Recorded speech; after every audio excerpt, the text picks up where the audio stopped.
to say you may have seen Daniel's designs and didn't even realize it. He has worked with some of the biggest names in the automotive world, including Bugatti, Lotus, and Volkswagen. And his designs have been featured in major Hollywood films such as Tron Legacy, Top Gun Maverick, and Oblivion. Ladies and gentlemen, please join me in welcoming both Jeff and Daniel Simon to the KeyShot World stage. Okay. I'm awfully nervous, to be honest. I haven't done this in many years. I'm kind of nervous myself. So good. We got this out of the way. It's great to have you here. That is for sure. So let's, I was going to introduce you for your history by your bio, but we've already taken care of that. So let's jump right into it. I figured we could talk about some topics that might be important to you as well as for people to hear about. So do me a favor and let's get to the first one.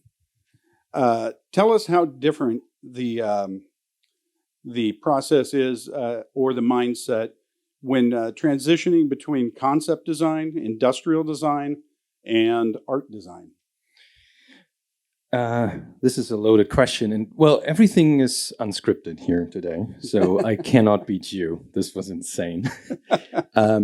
I actually thought I'd show you a 1-minute clip first because it describes maybe the best what I'm doing for people who haven't met me yet. And maybe after this, we get right into it. So this is a 1-minute animation, and then we continue. So let's see. And I should point it there, right? Okay, there we go.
Wow, you have quite a sound system here. I love it. So this is kind of in a nutshell what I'm doing. I was also lucky to meet amazing people. So this is an original soundtrack by Joe Trapanese. In case you heard that name, he worked with Daft Punk he was a composer on Tron Legacy and etc. So this was supposed to be the trailer for one of my next books, but it's probably never going to happen because I'm a dad now. So you are one of the few people who've seen this, and we all know how that works. Grabbing this out. So I get to your question right away, but I'm new to the KeyShot family. So thank you for welcoming me. I've been using it for about a year now. And the only KeyShot picture I can show you is my living room and testing how the new kitchen lights will look at night to get approval from my wife. So I'm not making this up. I was actually surprised I don't see the webbing, I would say now, of the lamp on which I see in reality. So I'm a bit curious how we can get this a bit more realistic. But anyhow, this will run now in loops, so I may refer here and there to some of the images, but I just wanted to have a conversation with you. This is doing its thing, and maybe we refer to some of the images in the background, right? So I've worked in industrial design, but I also work for entertainment, right? And many people call it concept art or concept design. And can you guys hear me okay? Yeah, fantastic. And then we have art, right, on this the other bookend. So we have industrial design and art, and I'm kind of living in the beautiful space in between. And there's a lot of confusion even for myself still. So in design, I would say, answers problems, or it's fixing problems. We always try to sell ourselves as artists in the process, but it's a very industrial and capitalist idea, right? We want to maximize sales, streamline things. It's very money driven. Whereas art, on the other hand, it's this free thing. It doesn't solve a problem. This might be an argument, but it's more so inspiring. It's not driving any sales. It's not a corporate idea. I mean, it gets monetized, of course, a lot. But art also encourages failure a lot. I find it very interesting. So that's why I try to maintain an artistic idea in my work. But if I have a client and it's industrial design, failure is not an option. It's we have to get mostly right to the result. And that doesn't allow much for novelty, I think. That's a problem I see in our world, that we settle too much for mediocrity if we have to get quickly to a goal. If tools get more streamlined and there's no more incentive for exploration, and I see more sameness in this world every day, despite all the new tools and the freedoms we have, and which brings us at some point to data sets of AI or robots. But so I try to find the middle space between design and art. And movies are a very specific set of design. I know a little bit about everything versus everything about a little bit, which you could argue we move into a world of specialization. I can even see this with render software, that you maybe grow your visualization team where somebody just does global illumination, the other guy just does keyframing, the other guy does like data sharing whatsoever. Being specialized becomes almost more and more of a job requirement, I feel. Whereas I move then to a next movie where it's about race cars, and then the next one is about submarines, and I get to learn a lot about all these little things. But I never know everything. That's, yeah. Sounds like you have a pretty diverse background. In that sense, yes. But as you can see, I try to stay within vehicles, except my kitchen. And this is, by the way, the only screenshot that I can bring you to prove that I really use KeyShot. And I love your material graph. And so let's fully be transparent here, right? Like, most of the stuff you've seen has not been KeyShot, but here's what I want to tell you, right? The still imagery I do, I mean, this has all been figured out, like ray tracing. When I started 2005, people were amazed how I, as a single person can create images that only big teams and companies could create, because I really dove into writing lighting scripts and shaders and Maya and whatsoever. And this was part of being cool. It's not just design, but also to figure out the technicality behind it. Now this cool advantage has gone thanks to you guys. Thank you. So now we all can do it, right? You democratize. What's the word? I'm German, I'm sorry. There's a democracy to it right now, or you leveled the playing field. Yeah. So arguably, there's now more time for to focus on design and shapes and proportions and whatsoever. But there was a standout, right? It's like as if I had a magical camera that only few of us had, because I put the sweat and tears into it. Now we all have these amazing cameras. So what's next, right? And can you push the envelope and you use atmospheric stuff? And, will I be one of the first people who figures out raindrops? And I don't know. It's exhausting to keep up with stuff. I actually remember back in, so I got into this about 16 years ago in 2007. And I'll never forget, I would go to a design firm and there would be like 25 people around a boardroom table. And there'd be the Maya terrorists, as we called them, in the back corner. And they would be talking about, you can't do any, this is a toy. This wouldn't do what we needed to do. And I'd say, tell me what you needed to do. And then they would describe something, combining two HDRIs and making something special. And I'm like, how many people in this room know what this guy's talking about? And they'd say, none of us. We're just designers. I said, we made it for them, not for you. And to maybe finish my thought, Jeff, what I said, that most render softwares are similar in the sense that they figured out ray tracing. So where's the magic? And the reason why I joined your family about a year ago is that the user friendliness and the things that what you just showed, how you can. I will never use these tools you just showed because I'm a one-man show, right? But I see how incredibly powerful this is to corporations. But your software, and you didn't ask me to talk about your software, but I'm doing it anyways.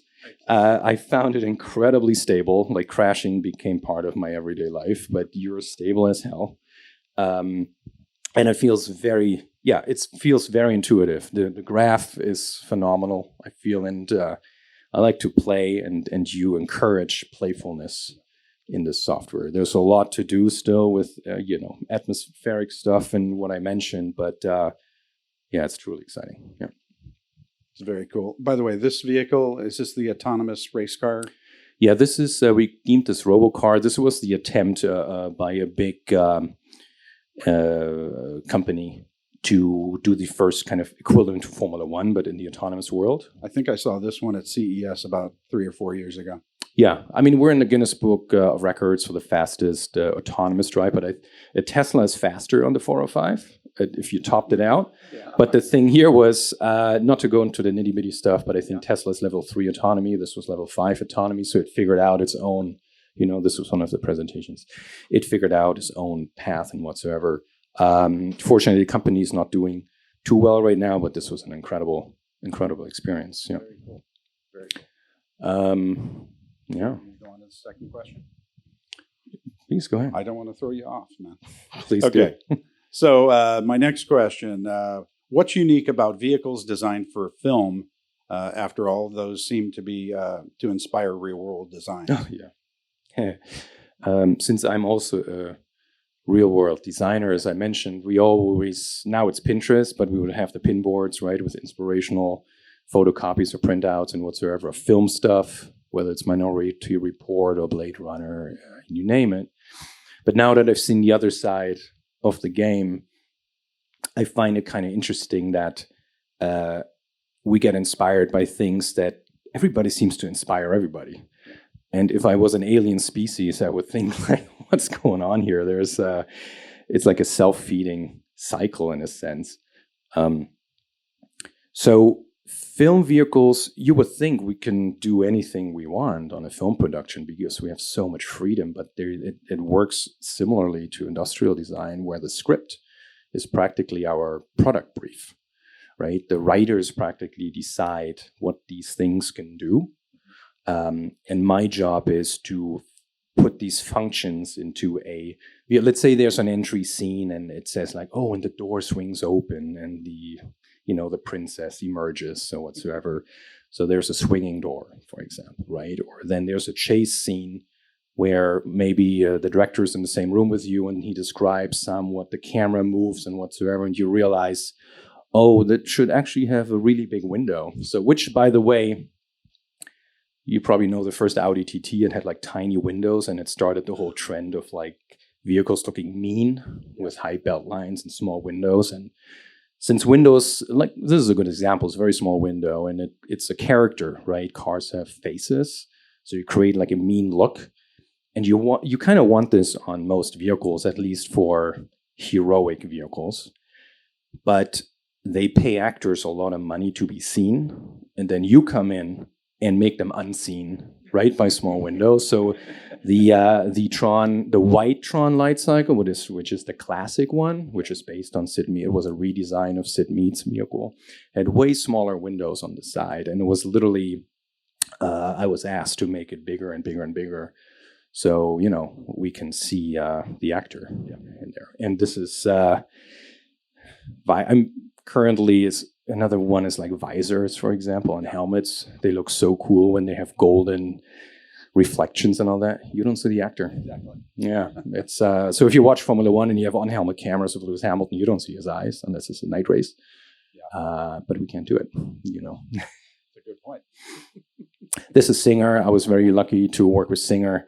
When it comes to customizations, we had like 18 million variations, I think, on stitches, leathers, carbons. It was pretty insane. So I brought like digitization to this company, which is like a boutique restoration shop here in Los Angeles. And carbon is to this day my nightmare material, right? Because you have to figure out the weaves. There's a cylindrical mapping mixed with a planar, mixed with a UV. Also trying to work quicker, right? This is my first steps in Blender. I use Autodesk Alias a lot in my career, but it's complicated. I want to speed things up. And we live also in a world now with short attention spans. As my audience grows, where older fans start to die and younger fans start to get internet access and live in a completely different world of consumerism, of like, quick. How do I adjust to that as a content producer, right? I mean, Instagram, like still images are practically dead, I feel, on Instagram. It's all about, short clips and, moving images. So how does it affect somebody like me? Should I not do still images anymore, but have 5-second clips? And then I want them to feel like maybe handheld. So do you have a camera option where I can mimic like a handheld feeling, or is that post-production? Stuff like that. How long will it take us to make that? But you should have a heartbeat rate with it, which defines like how shaky it is or something like that. Yeah. Our chief scientist used to always say that would take me half a cup of coffee to make that. And I'm like, which would also be a good drop-down menu for the shaky camera. Yeah. Exactly. And also how this has changed, right? I mean, I can go now to CB2 or wherever you buy your furniture and download stuff because they have these like asset lists or Turbo Squid. Are you kidding me? I feel so old that I remember just building everything. Yeah. This is literally the thickness of my kitchen counter, but the tools that are available is bizarre. Yeah. It is amazing. So will you keep doing this for the rest of your life? I mean, it's pushing always, I don't know. There's retirement in my future, I'm sure. Yeah. I do enjoy meeting with customers. So okay. I do have a question for you. You have designed all these fantasy vehicles. I didn't tell you I was going to ask this question, but I'm going to ask it anyway. So you can give as long or short an answer as you want. But you went from designing fantasy vehicles to you actually started designing reality. Did you design the seats in the Dragon module for SpaceX? No, I did not design the final seats. No. Oh, you didn't? No. Okay. But I was lucky to one of the concepts part of the the handful of people they hired to give it a shot. Yeah. Well, they were raving about you when I went there, so. Yeah, I mean, it's a small world, right? It's like going to the Oscars and they all shake each other's hands. It's like this is the design and rendering world is very, very similar. Yeah. But that's the beauty of my job. It was a fantastic week or two to work with SpaceX, and I'm very lucky. It's a fascinating place to go. Mm-hmm. That's been one of my thing I love about this, and you probably see it as well. You go to some of these design facilities, and it's amazing to see what they're doing. Maybe a quick one on this when it comes to read on movies. Yeah. This was for Oblivion, a Tom Cruise sci-fi movie. This is a vertical liftoff and landing vehicle that has these engine pods on the side, but it has a boom. Did I just click that? The next picture was actually better. Wow, you guys are fast. It has a tail boom with a rotor on it, which you technically don't need with this drive system. But the director, again, he wanted the audience to think it is a helicopter-y thing if you read it quickly on the screen. And most of us know what a helicopter can do. It can at least stand still somehow magically, let's say. And I know how it works, but let's say for the average person, magically in the air. And just by putting this outline in the back, he told the audience, like, oh, this thing can probably also stand still or go up and down, even if we technically didn't need it. And of course, me as a designer, I cringe for a moment. It's like, no, can we just do something completely different and crazy? But I get it, right? It's storytelling. So what we did here in the end, and we never seen it in the film, I think, but I decided it could flip 90 degrees and help with like extra payload to get off the ground. This is, by the way, another great example. This year was very, very thin in the beginning because it's a vehicle from the future. Yeah. So in the future, you may have materials that we don't even understand yet. So in the future, this landing gear could maybe be very thin, like an insect, which, by the way, this was supposed to be a dragonfly and a Bell 47 for the nerds amongst you, a Bell 47 helicopter blend. If we'd made a CG version of that vehicle, we could have a very thin landing gear, but this was shot on camera in Iceland for real. Wow. And the winds are very strong in Iceland, so this vehicle had to be very sturdy on location. So it doesn't mess up the shots when Tom Cruise hops in and out. Yeah. Time is of the essence. So we actually calculated the load pass and all that. So this landing gear is now way thicker than I imagined it to be in the future, but we had to build it. Gotcha. For real. So today's constraints in material science versus what you envisioned the future should actually be. Yeah. Okay. Mm-hmm. Very cool. I have another question for you on the books that you've published. The Cosmic Motors and I don't remember the other name. The Timeless Racer. Okay, Timeless Racer. How did those change your life? Like, were they a big impact in your career? They were. I mean, I just met Damien from Samsung, and the fact that he introduced himself and we had a quick chat. This is what this turned into. Yeah. And it's we all want to get some recognition and, get a tap on the shoulder from time to time. It's a very human desire. Yeah. And these books somehow made it. But, and Damien, you will think like, you just told me that, but let's say it again. It was never, it was never meant to be, book publishing is a really tough world. There's really not much, much return in that. It was a very egoistic endeavor to sort my brain. I had thousands of ideas on my hard drive and in my drawers and sketches. And you all, the designers amongst you will know that you have a little sketch here or a hard drive that you don't even know where it is anymore. So many ideas. I wanted a container to close this chapter in my life and to move on. And a book was a really helpful way to get this out of my life and move on. Yeah. All the beautiful side effects that it got me, possibly a job on Tron. I'm having a very interesting movie deal on the first book. So, this is Hollywood. So let's see what happens. It takes years, so we never know. Pretty awesome. And I want to do more, but time is tough. Cosmic Motors came out in 2007, I believe. And that's when I got into this industry. And I just remember seeing that and thinking, wow, how cool. And the other thing that was on my mind before I came on stage is, let's say when we are with NVIDIA, who you're probably familiar with, and we talk about, the next generation of cards, and Daniel, how much faster is your work right now? And what's the factor X of, speed? And doesn't that allow you to go home earlier or to create more? We all know that our clients know that too. And they don't want you to go home earlier, right? They just want just give us more 50 images. More images. Yeah. And I started to somewhat you can automate it probably, right? You write some code and let it do it. But I started to go home earlier. I work from home, but the speed of the software and the hardware allowed me for a better work-life balance right now, which, I can only tell everybody how important that is, right?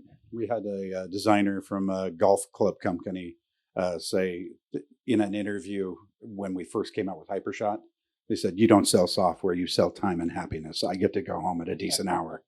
So that's... Well, he didn't work with Singer yet, I think. Yeah. I believe we might be close to the 30 minutes. Am I wrong? Okay. So of all the movies you've worked on, which one's your favorite? That sounds so cheesy, and it's not prepared, but it's literally the next one. It's tough to talk about. It's not easy to talk about your past because my brain, I'm looking always ahead. Yeah. It's beautiful to have things to look back on but everything is so special of these things. They're all different experiences.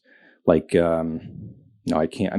No, I can't. It's literally the next one, honestly. You are a very humble guy. No, there are movies that I hated to work on, and you barely saw what's in it, and I never talked about it. Nobody knows it, and you will not get this out of me. Yeah. Okay. But there is, and I know it's being recorded, and I of course have cool stories, but we're not sharing this on recordings. Yeah. Gotcha. I want to have a job tomorrow, so this is not happening. Okay. Why don't we go ahead and open it out to the audience and see if you have any questions? Anybody got a question? Don't be shy. Oh, thank you for not letting go. Good. Hi. So I got a question for you. Maybe you could tell us a little bit about your early discovery of, like, you discovered yourself wanting to become a designer. What was that like? What are some of the pain points you experienced, and how did you overcome that? And how did you, like, your very early beginnings? What did they look like? Well, the reasons why I'm a designer is like I never find, whether it's on Google or in the real world, I never find the vehicle that I'm obsessed with. There's like this is cool, and the Porsche 917 is amazing, or this aircraft is amazing. But in my head, there's like, I see so many things that they don't exist. And I unfortunately have to create them myself. It's an awful situation for me.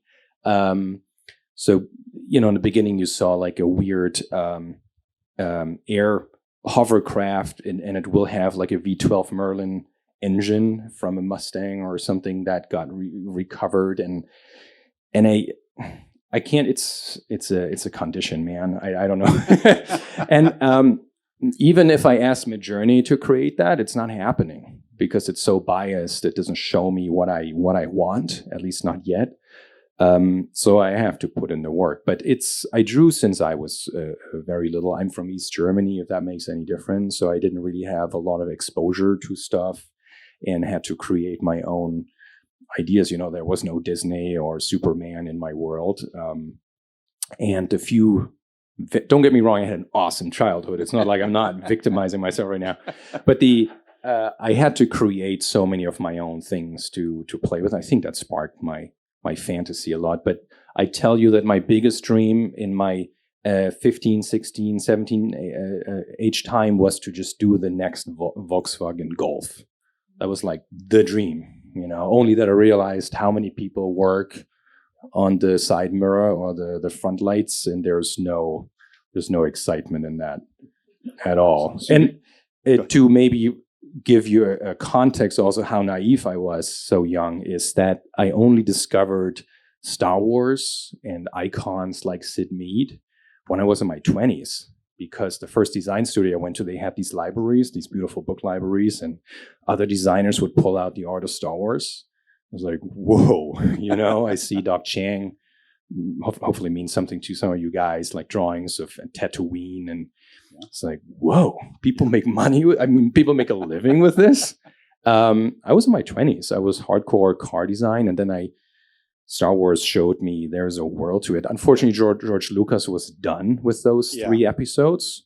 I don't mind Jar Jar Binks, to be honest. To me, these are the first cool Star Wars films. I'm not from the, I didn't see the original ones. But he was done with Star Wars, and I'm like, damn. I can't work on those. So Cosmic Motors is actually a cry for, like, I need to do something like that, because I couldn't write my application to Lucasfilms. I had to do my own version of that. Ironically, I ended up on Star Wars 8, which was then a few years later when Disney resurrected it. So that was a really cool moment for me. But cool. It's addiction. It's addictive. And the rendering stuff, I talked to a friend of mine, like Art Martins, I think. He's like, there's an addiction to rendering. Yeah. You really create a problem here for some of us. Yeah. I'm honestly not sure. It's not dangerous, but it's like, another one, come on, and let's try this light. And no matter how fast you make it, it will always be a problem. And I'm a photographer at heart. Yeah. So it's like this, and that's how I approach my work, to be honest. I don't make renderings for clients or something. Yeah. I try to design objects that I like myself, and then I feel like, what is if I had a camera now and I walk up to it and want to take a picture of it? So I think of aperture and light and shadows and stuff like that. It's funny you bring up the addiction thing. I actually introduced KeyShot to a designer at Apple many years ago, and I called the guy 2 weeks later and said, how's it going? And he says, you owe me 2 weeks of my life back. And I said, what does that mean? And he goes, I stay up all night, every night, re-rendering all my old models from when I was doing Pixar 3. And he's like, and I just can't go to sleep. I just have to keep re-rendering them. And he's like, but I'm going to buy it. So, and this is thinking like a photographer is also funny, because this is, for example, a scene in a garage, and I put a little watering can in there, and like concrete. This is tough stuff, Like I photographed this guy on an orange bench, so he gets like orange light bounce in his suit, and et cetera, et cetera. Mm-hmm. This is really hard to do, right? This stuff. But I like cars in studios with infinity backgrounds. Oh yeah. Because I think like a real person, it's really hard in the real world to get a photo studio in an infinity background without footsteps on it, keep it clean, the lighting, get the car on a transporter. It's really hard to take a picture in a studio. Yeah. So since I think like a real world photographer, I render my cars in infinity background studios, which paradoxically is the easiest thing in KeyShot or other softwares. So it may seem lazy, right, that I'm not dealing with real backplates, but my passion is studio photography. So I find it quite a paradox, to be honest. Interesting. Daniel, I'm going to hijack this microphone. I'm going to ask you one more question. I did the same thing. Look, I'm holding it the whole time. The question I have for you is, before you begin a project, for example, like the Tron, or like some of these futuristic vehicles, what type of process do you go through internally to draw inspiration or get into a state of flow that allows you to begin the early conceptualizing process of before you start designing such projects? That's a tough one, right? You can probably write a whole book about it. I mean, Tron comes with baggage. Like Star Wars is one of the biggest franchises in the world. Tron had a library, with Sid Mead and other artists who worked on it. It had a visual library, which you are familiar with if you live in this world. So you're not starting from scratch. You come with a preset of ideas, and it's almost like finally somebody tells me to start on Monday morning. It's not like you start. I don't start from scratch in a sense. I come with all this. Like finally, it's like now I can go. So. On Tron, for example, technology has evolved since the first movie. I know that Sid Mead wanted way more organic shapes in the first film in the 80s, but they couldn't pull it off with the render software back then. So I acknowledge the fact that Tron should be way more organic and flowing than the first one was. So I'm coming with that attitude. That was probably one of my last projects where I sketched by hand. But it can't keep up with the speed that's required these days on production. But there's no original ideas, honestly. Even if I would say it in an interview, but no. We all synthesize stuff, in a sense, and it's maybe a little bit provocative, but in a sense, we complain that AI grabs from data sets, and is that ethically correct what they're grabbing from other artists or whatnot? I'm doing the same. I'm not coming from a black room and like you open the black box and you open it and now I'm designing a car. No. I looked at million cars in my life and million planes and just maybe my brain puts it together in a certain way and that's my contribution and you would do it differently. And a director just gladly picked the version that I came up with or the way my brain puts it together. But we're all like, we talked about this, or like I mentioned to you, like maybe I throw this in. If you're a car designer and you want to work for brand X, let's call it Audi for a random reason, or Nike if it's a shoe company, you have to be very good in copying the work of thousands of Audi designers who worked before you at this company. You can't go there and just draw some crazy car you think is very creative because it doesn't fit into what we call the DNA of a company.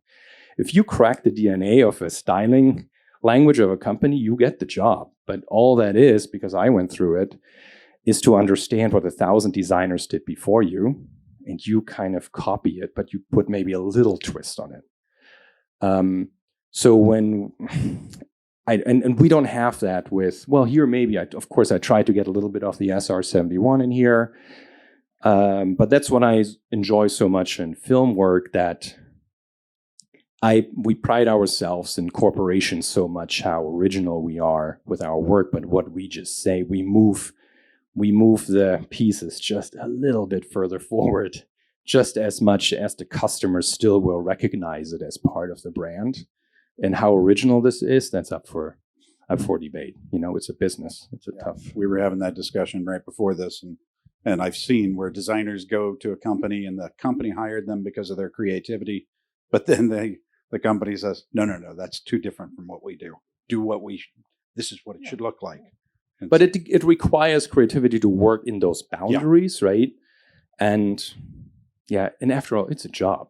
It's you get this in exchange of money versus the work. We should not forget that too. So it's fine.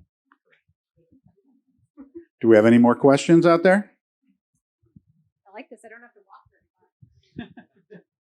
I'm not a designer. I'm a material science background, but I'm curious. I'm always on the periphery of design, and I've noticed there's kind of been some trends happening. I can give you an example of a vehicle, like I think it was a GM truck, an SSR truck, fully like straight out Alias, organic design.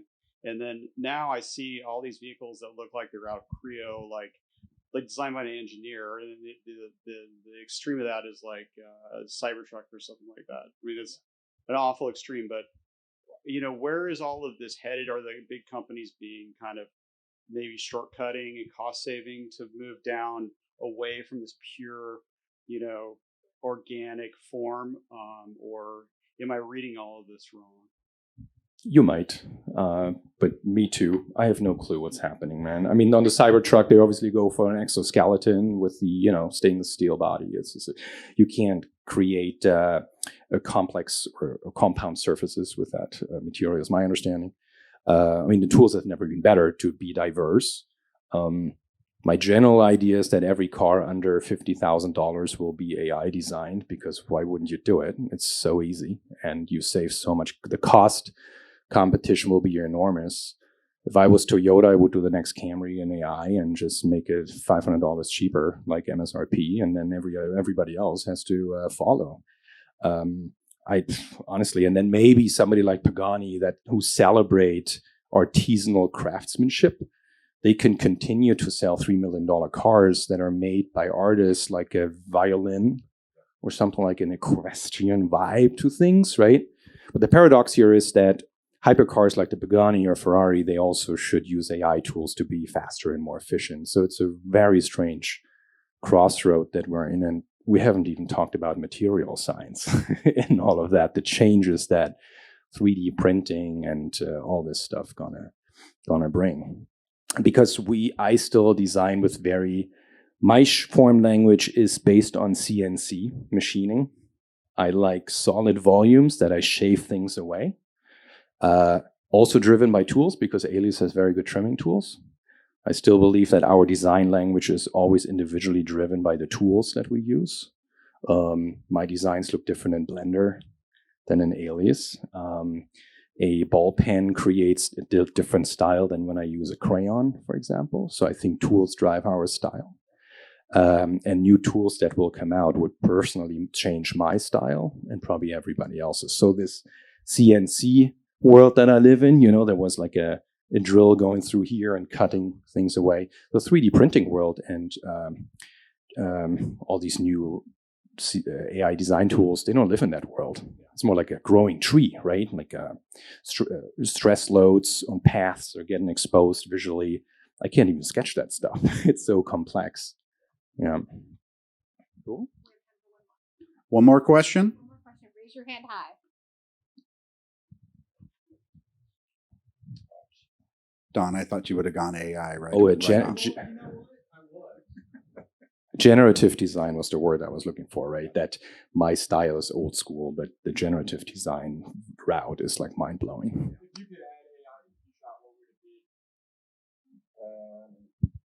Sorry, we'll get right with it. Everything. While you're saying like render as if and then photographer or something in a certain vibe.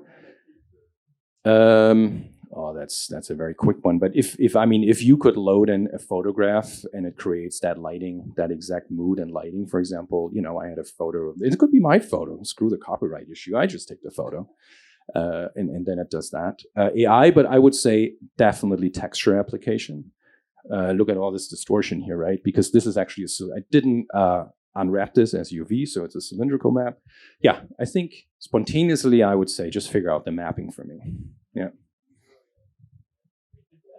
Since you approach design for real life application a lot of the time, do you have something that you're designing around a lot of the time for a person to fit inside of, or do you just create something out of scratch, then figure out how to put a person in it and then update the design? Oh yeah, no, absolutely not. Like since I started with Volkswagen in this case, where everything is about packaging, H point, heel points, and all this, I'm a very engineering thinking person. So it's absolutely nonsense for me to create a vehicle where I don't even know a person fits in. I mean, ironically, the cover car on You Got Me Here, actually, because in one, no person fits in this car.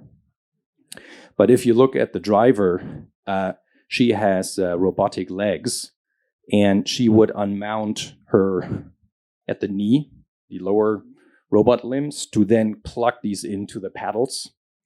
And that's how she fits into this tiny cockpit. So this was an afterthought, but generally speaking, ergonomic thoughts are very important. And on movie cars, it's safety. Like they wear on Tron, for example, they wear very expensive costumes. And if they get ripped on your steering wheel, for example, that's no good. What about the autonomous car? Did they fit the stuff inside of the car you designed, or did you build around a brain? An autonomous race car should ideally look like it's clearly autonomous and no human can be in there. I did not achieve that because the batteries were too big and the computers were too big. I wanted a lot of transparency and see-through parts so that only maybe a cat could fit in there. But we didn't have the space. And then it comes also to the briefing.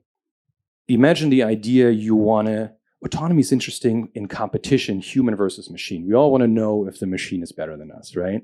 So what if you could use the same car and pit it, you drive it versus the AI? Same car, and we just take the computer piece out and put a cockpit in there. Then the argument is like, how much do you weigh? Should the autonomous car different air resistancy because your head sticks out? I mean, this is very nerdy stuff.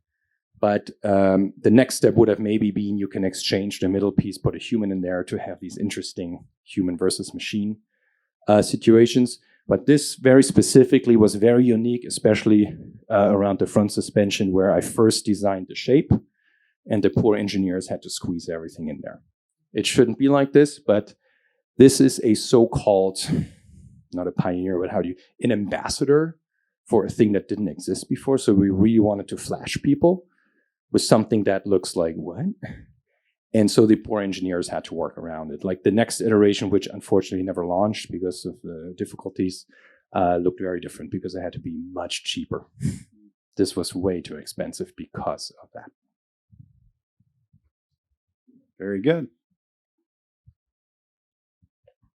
I guess we're going on to the next presenter, but I want to thank you. Stuff coming. Yeah, exactly. Yeah. Thank you very much for doing this.